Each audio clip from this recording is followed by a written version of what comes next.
When Catherine married Prince William in 2011 and became the Princess of Wales, she stepped into a world defined by tradition, duty and public scrutiny, but she also faced the deeply personal challenge of raising a family in the spotlight. More than a decade later, she and William are parents to 3 children, Prince George, Princess Charlotte and Prince Louis, and while Catherine has earned praise for her warm, hands-on approach to motherhood, their story cannot be told without acknowledging the extraordinary presence of one woman, Maria Teresa Turrion Borrallo, the royal nanny who has become an indispensable figure in the Wales household.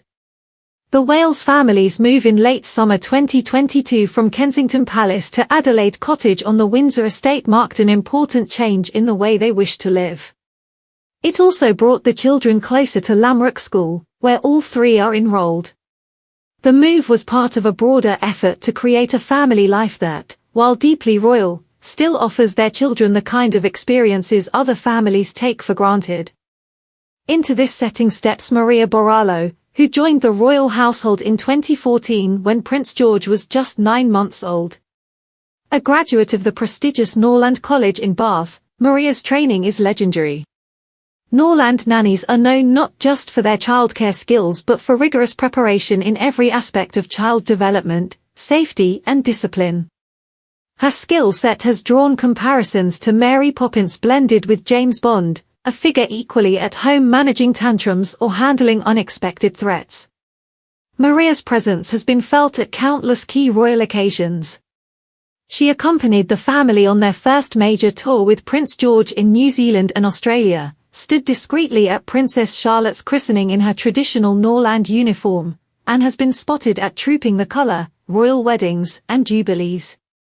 At the Platinum Jubilee in 2022, when Prince Louis delighted crowds with his playful antics, it was Maria who helped guide him quietly without interrupting the public celebration.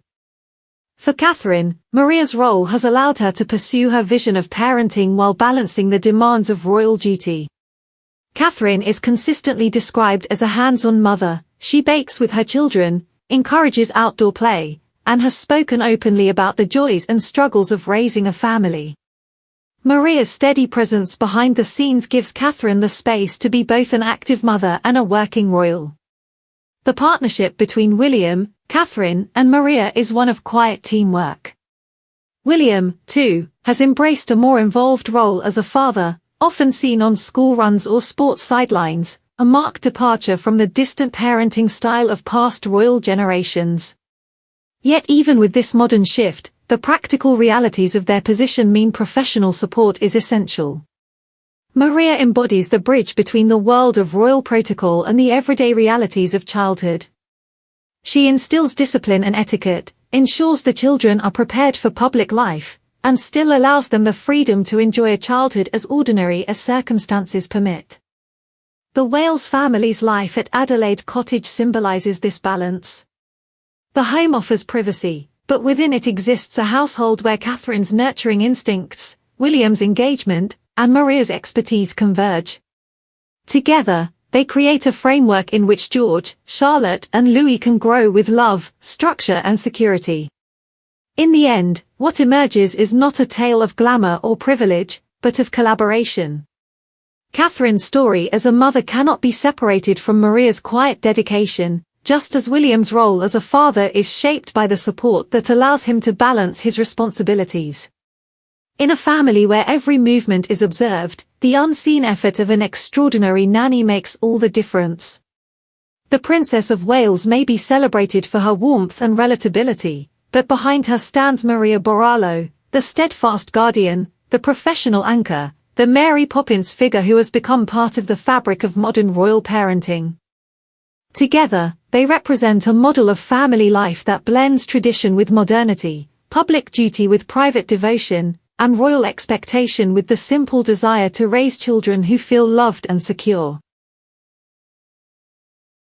Easter in 2023 carries a special weight for the Prince and Princess of Wales and their 3 children, Prince George, Princess Charlotte, and Prince Louis. The service at St. George's Chapel in Windsor, once a familiar fixture of the late Queen's reign, now stands as both a reminder of absence and a thread of continuity under King Charles III. For William and Catherine, who moved their family to Windsor in 2022 in part to be closer to Her Majesty, the Easter gathering is as much about memory as it is about renewal. The Wales family's relocation to Adelaide Cottage was a significant moment. Leaving behind the grand spaces of Kensington Palace for a smaller four-bedroom home within Windsor's private grounds reflected their desire to lead a more grounded life, even if the definition of grounded is very different for a royal household. What was intended as a gesture of closeness to the Queen has become a reminder that she is no longer there, making the holiday a poignant milestone. Royal traditions remain firmly in place, with King Charles III and Queen Camilla expected to continue the Easter service ritual. In 2022, they took their children to Courchevel in the French Alps, a destination that has become almost synonymous with luxury skiing. Given the family's enthusiasm for the slopes, there is every chance they might return again. That commitment has become a defining theme of their approach to parenthood. At the same time, William and Catherine are far more present as parents than their predecessors were.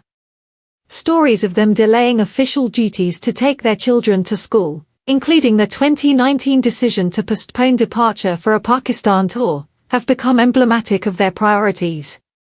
Since the birth of Prince George in 2013, Maria Teresa Turrion Borrallo, a nanny trained at the prestigious Norland College, has been a constant figure in the household.